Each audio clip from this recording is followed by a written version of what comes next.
Welcome to another installment of WineDirect Essentials. In this video, we'll be going over the resource bundle and how you can adjust some of the verbiage found across your website.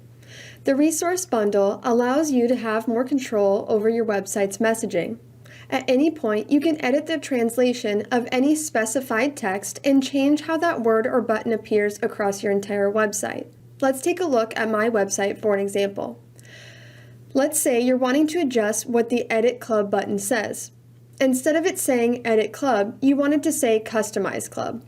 To make this adjustment, we'll head over to the Admin panel, navigate to the main tab Settings, and select the sub-tab Resource Bundle.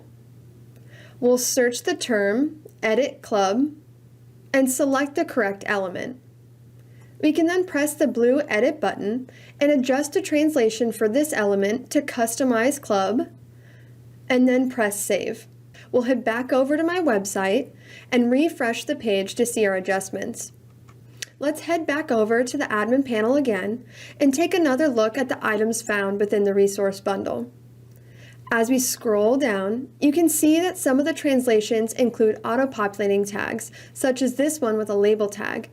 It's important to note that making any adjustments to these tags could break a function on your website, so be cautious when making any adjustments within the resource bundle.